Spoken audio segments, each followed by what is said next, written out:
I used to go to the club in all white with a white blazer and a white hat with my shirt open. And she didn't believe me. Another day of sunshine, another day of sun, friends. Here on the Beat the Best podcast, we got my guy, Sean Two-Step Watkins, in the building, along with Money Magnum, our special guest today. Money Magnum does a YouTube channel about sports betting. It's fantastic, so make sure you go over there and follow him. Gentlemen, it is spring. Spring has sprung, Juan. Yes, it has. So thank you for having me. And we got a lot to talk about today.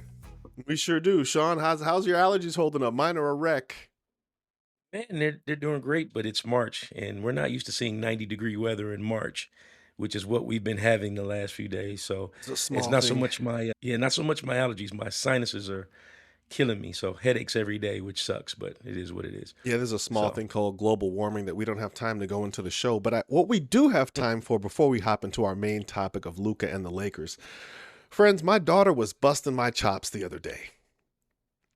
My oldest, Mia said, "Dad, send me a picture of you in the 90s. I don't know if you guys have been following that Instagram trend, you know, the 90s, and they show the throwback of our favorite people. And she said, show me a picture of you in the 90s. So I went through my Google Drive and I found an old picture of me, and I think it was 280p. It was barely visible.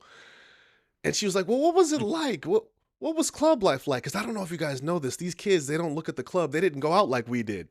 Well, they didn't do it like we did it, okay? I said, you know at what I all. used to do? I said, I used to go to the club in all white with a white blazer and a white hat with my shirt open. And she didn't believe me. Now, here's the great part. Of all the people here, Sean actually knows this because he's seen it in action. Friends, these kids don't party like we did in the 90s, do they, Sean? Not at all. And ladies and gentlemen, it is true. He actually did that. I'll never forget my early days of knowing this guy in the club. The song comes on, he takes off, he's dancing. Just imagine a guy with 6'5" with long arms with his shirt open, just dancing and having a good time. That is Mr. Betamax 84. So yes. So but in the 90s, yeah, we actually danced at the club. So what Danced. do you know about sweating and taking a break, get a paper towel, wipe the sweat off, and actually get a drink because you're thirsty, not because you're thirsty. You know what I mean? True that. So Hey, what, we would be thirsty, maybe go grab an Incredible Hulk or a Tokyo iced tea, which is absurd. Juan, I yes. know you were in the streets back in the day. You tell me how it was done versus now.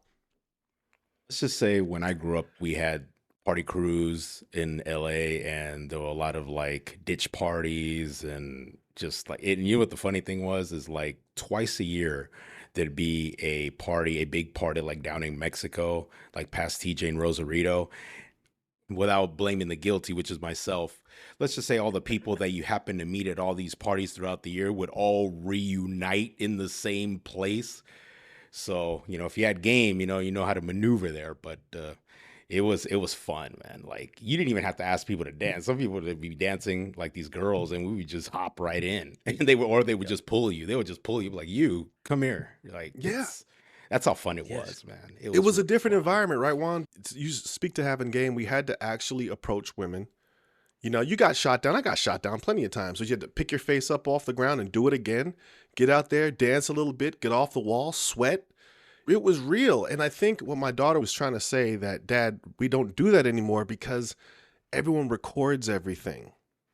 And I felt sad because everyone records everything now, so they don't have the chance to let loose, Sean. They can't just be themselves and have fun. Yeah, you're absolutely right. I mean, people are so afraid of being politically incorrect or doing something that may seem offensive, which, back in the day we didn't care about that. We were just trying to get to know somebody. And like you said, we would approach women and we would win some and lose some.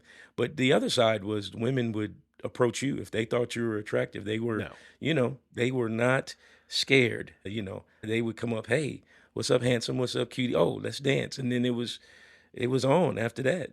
It's a different time, but I get what she's saying. It's very scary times. Everybody's got their camera out Yeah. instead of actually socializing. You know what I mean? So, Yeah, Juan, dare I say it was a different world. The things I've done, while not illegal, would be reprehensible in today's society.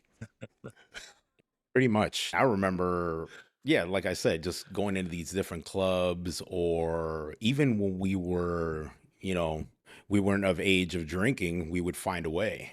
It was the funny part. Like, we just hand some money to some adult to go buy us whatever alcoholic beverage necessary, and we just wait outside, and they'd hand it to us, and we just go on about our way before the party. Sending that picture and just remembering that time, and there's very little proof of it, is really a trip to tell it to a 19-year-old college student. Like, yo, you don't even know what fun is. So, guys, today's episode 19 Beat the Best podcast.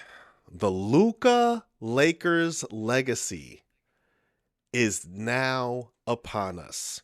Friends, let's recap and rehash how we got here for you Laker fans. Guys, just so you know in the chat, I'm not a Laker fan. I love basketball, all right? I'm a Warriors till I die guy. But the reality is the reality. Let's recap here. Luka ended up a Laker because Dallas was scared of paying him a max contract. They shipped him Yes. before he could sign a multi-max deal, Sean. I believe it was 336 or something they were on the hook for. yeah, somewhere around there. Somewhere around there, okay. 330, upwards of 330. Yeah. Okay, and so they ended up shipping him. Long story short, they ended up getting Anthony Glassman Davis, who doesn't even play there anymore, but did get lucky and get a first-round draft pick for the future.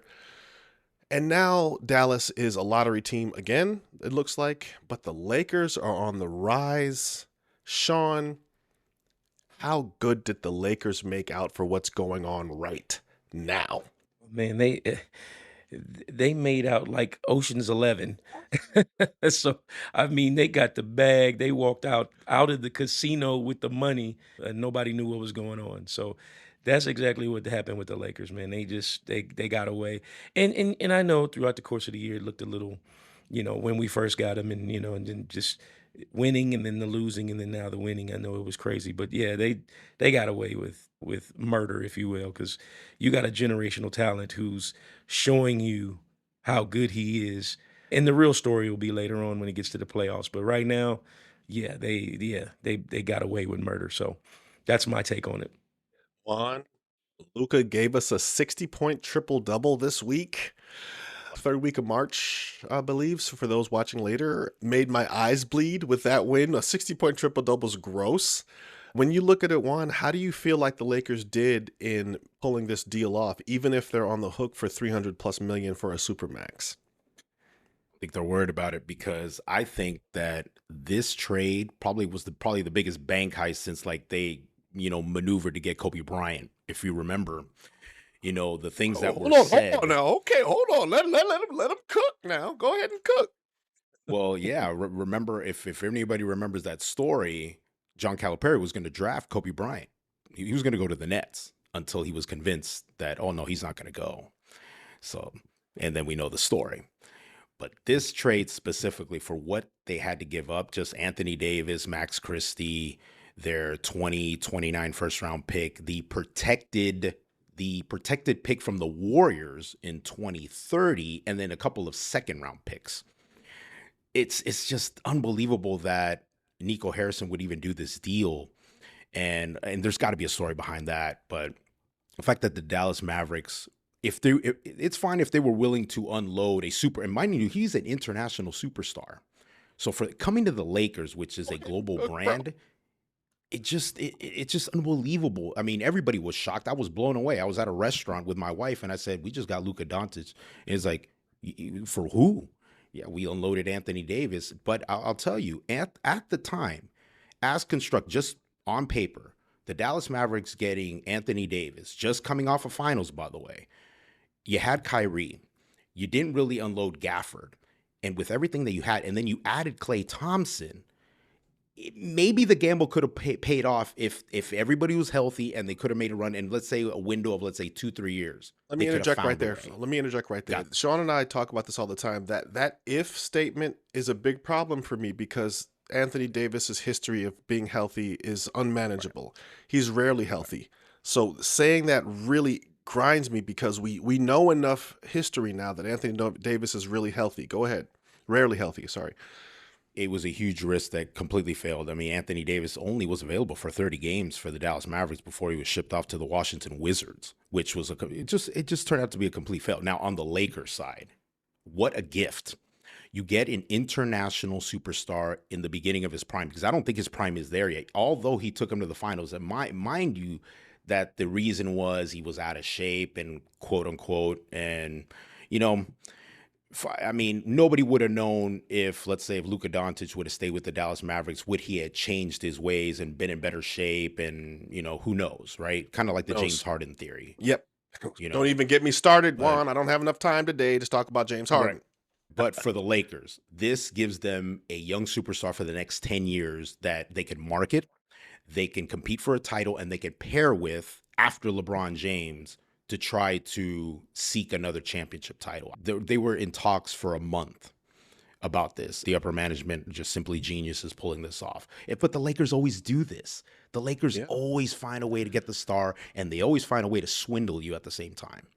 God, Juan, let's pause right there. It's facts.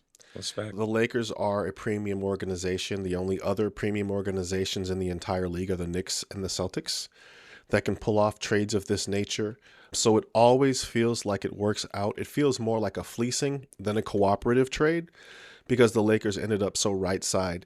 Sean, people are talking and saying that, yeah, you guys look great offensively because you have an offensive nuclear bomb in Luka Dončić, but they leave you open to defensive errors. He's not a stopper. He's not a two-way player.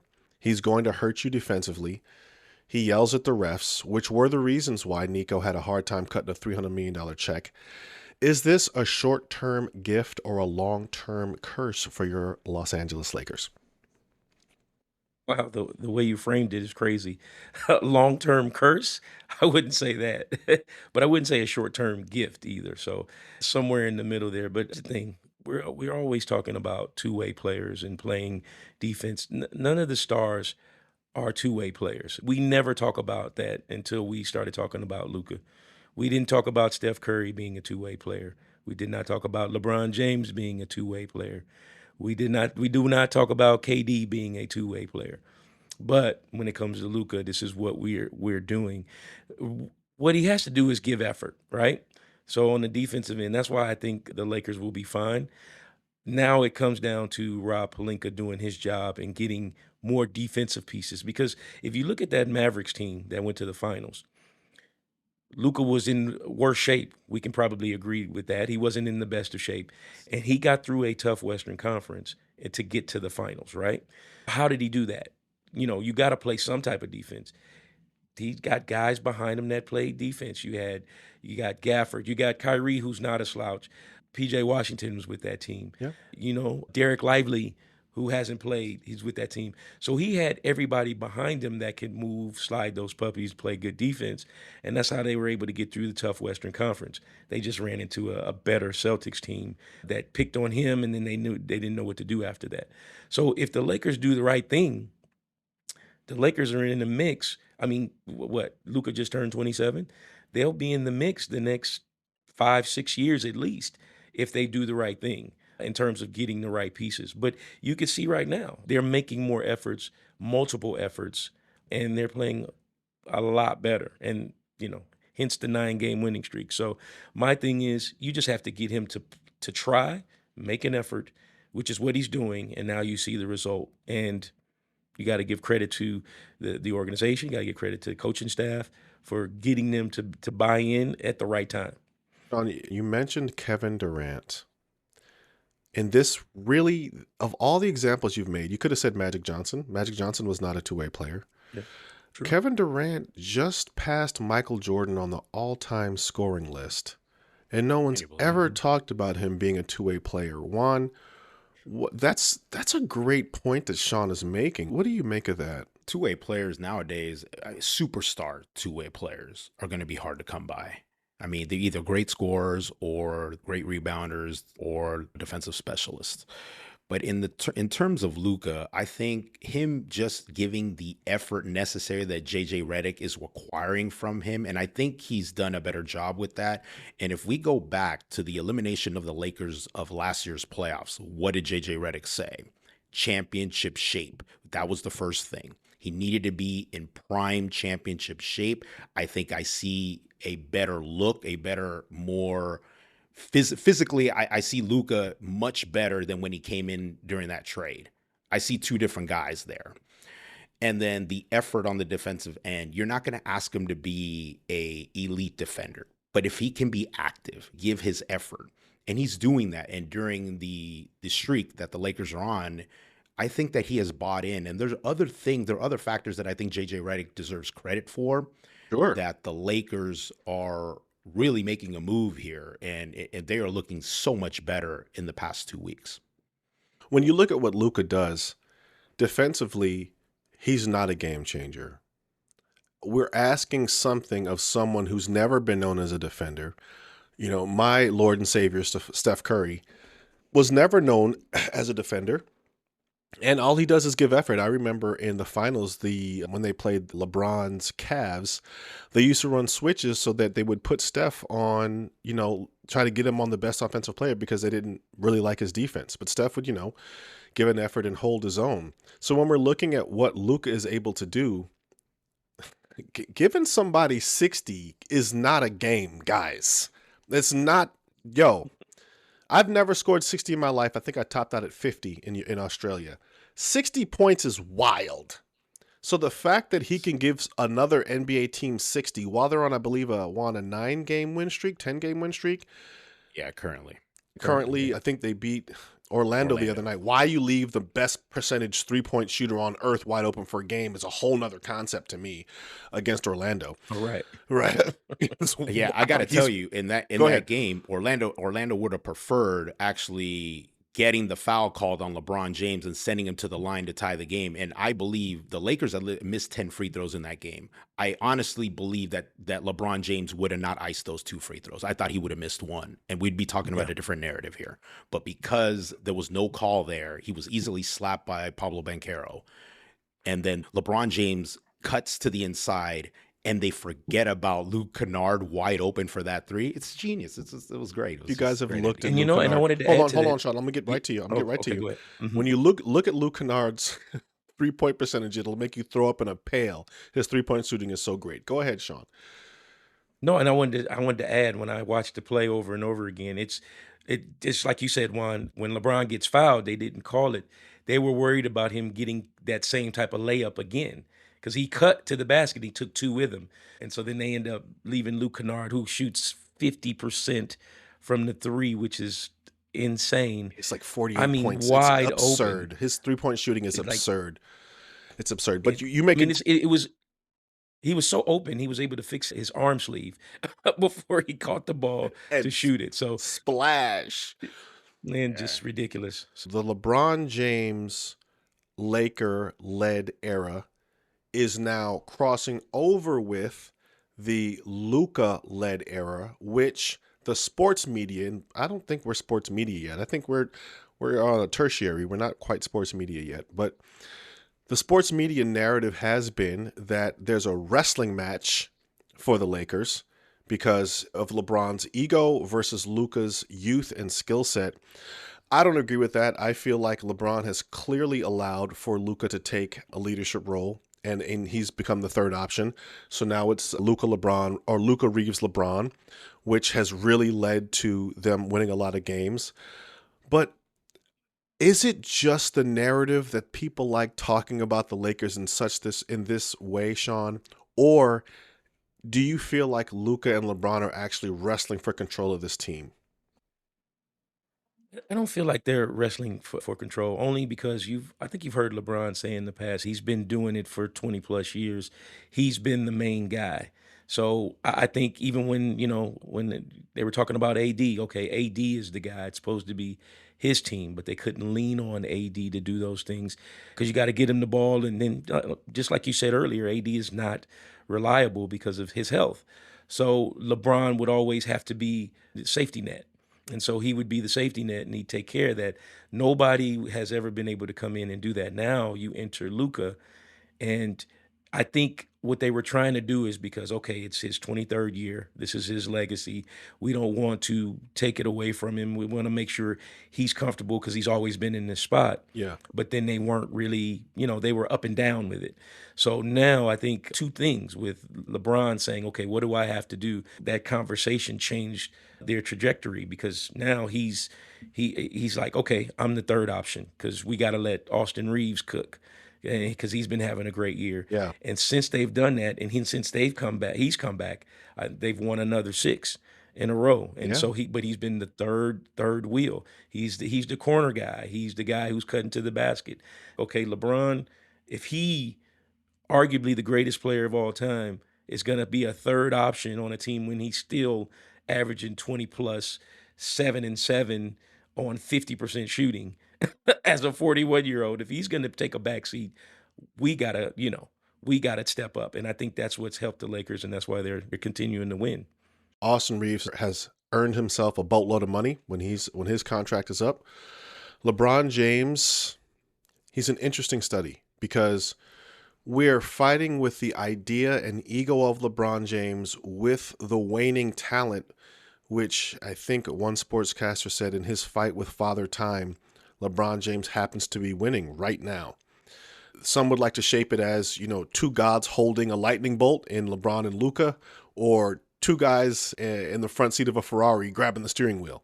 I don't see it that way. Juan, what do you think about that analogy? Is it LeBron's ego versus his skill set, or do we just have to concede the future to what Luka is going to bring to the Lakers?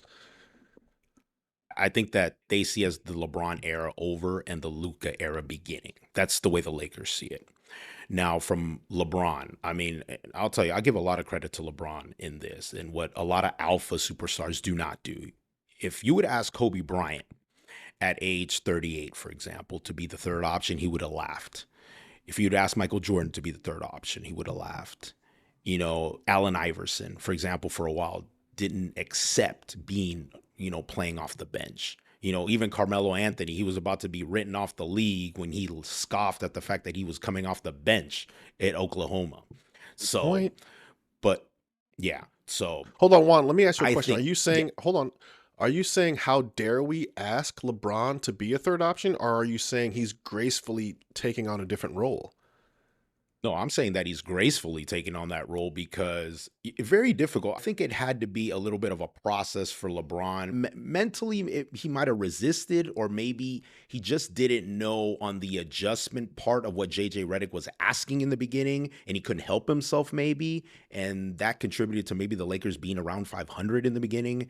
But then a couple games where he was out due to injury, you saw how the team elevated its game and played. So now LeBron saw that, as smart and a talented player that he is, and so he goes to JG. They probably have a conversation and say, how can we keep this going without myself being an impediment to the offense and to the entire system right now? And, right now, LeBron taking fewer shots, being more efficient, playing off ball. He doesn't have to exert himself. Yes, he's in great shape at 41. Superhuman shape. Superhuman. Yeah, I mean, he's spending millions of dollars on his body, but he's still 41. You still get the knicknacks. I mean, look, I'm 45. It hurts to get out of bed. Looking good, young sir. Looking good, young sir. Yeah, looking good. I'm trying to, man, Father Yes, Time. sir. I'm losing, but I'm trying to close the gap, But LeBron, I understand. He's got it. There's some things he might have figured it out, and this is just one factor of why the Lakers are doing well. Let me jump in here. I love numbers because numbers gives you an idea of what's actually happening. Luka this year, for those who don't know, 33.5 points per game, 8 rebounds a game, 8.5 dimes a game.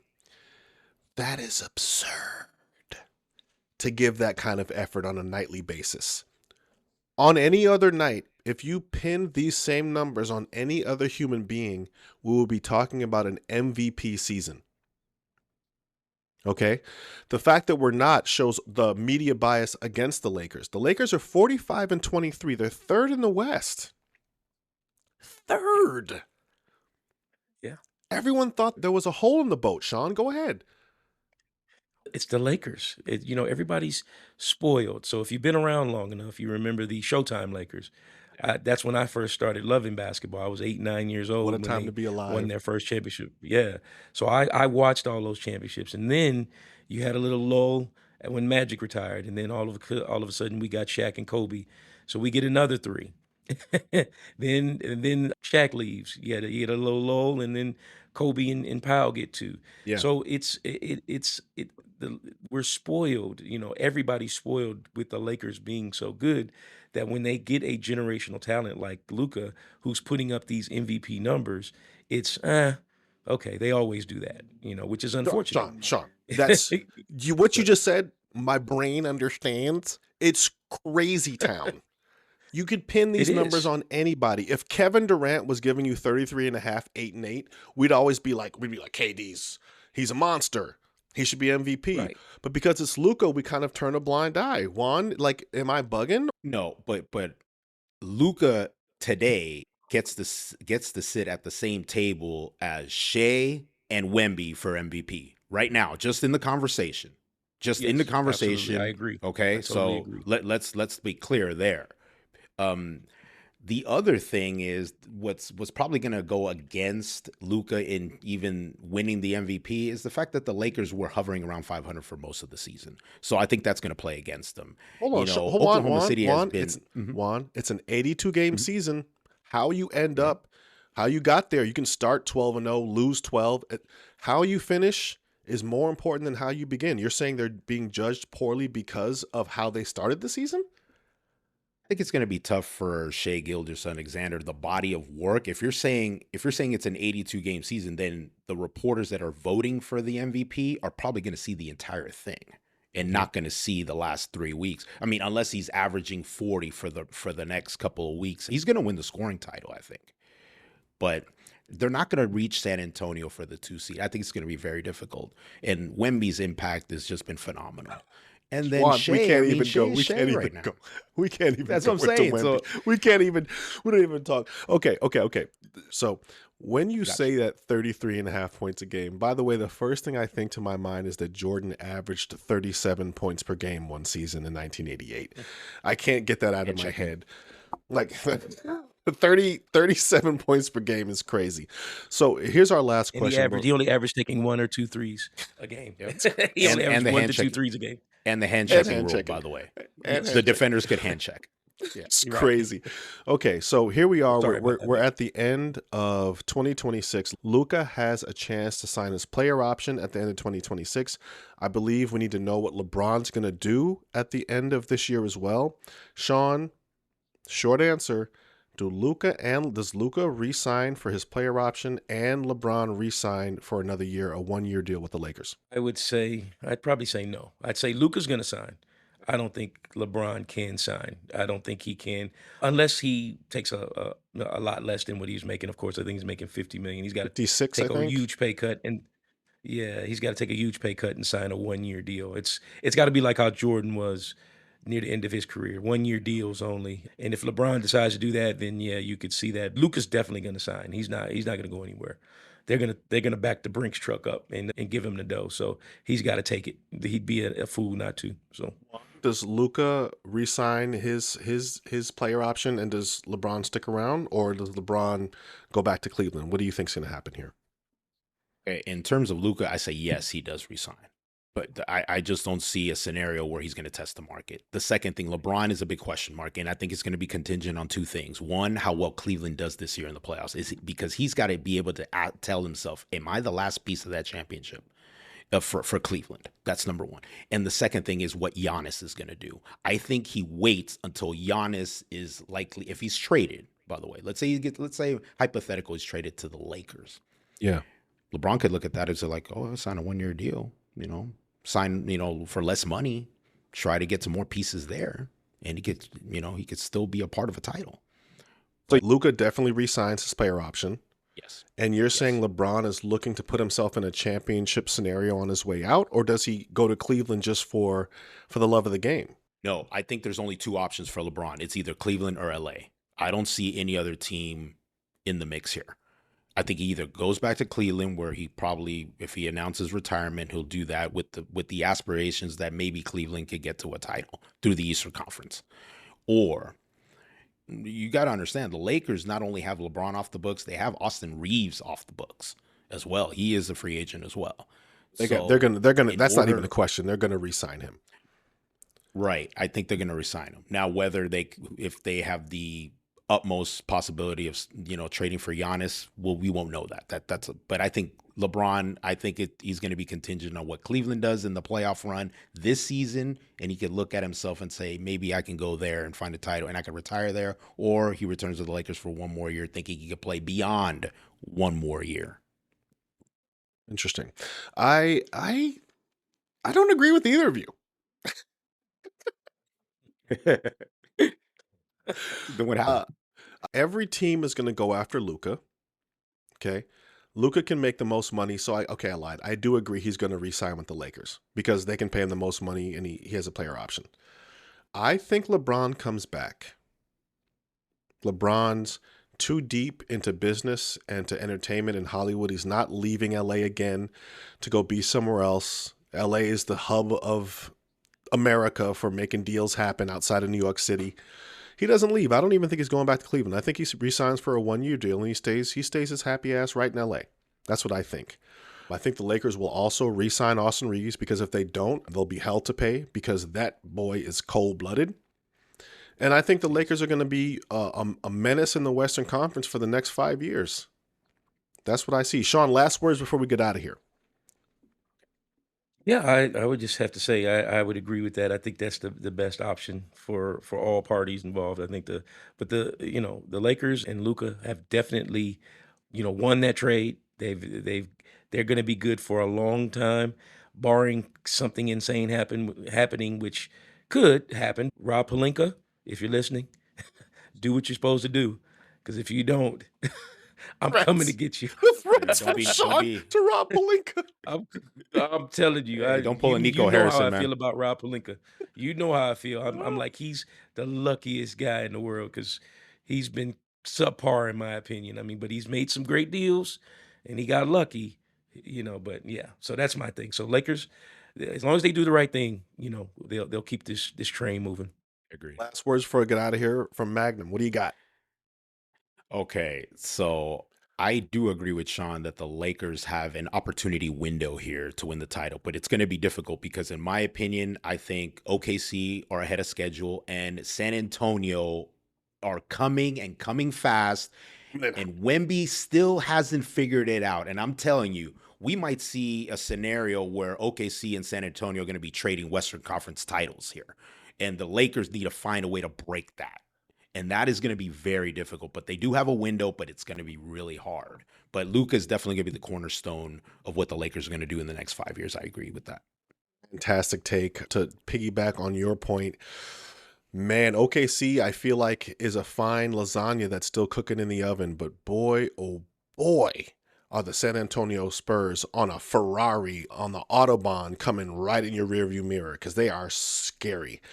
Guys, the Lakers are going to be here for a while. As long as Luka is able to give you 60 with his eyes blinking in the starlights of LA, he's going to be a formidable problem. For Juan, for Sean, this has been the Beat the Best podcast, and we will catch you on the flip side.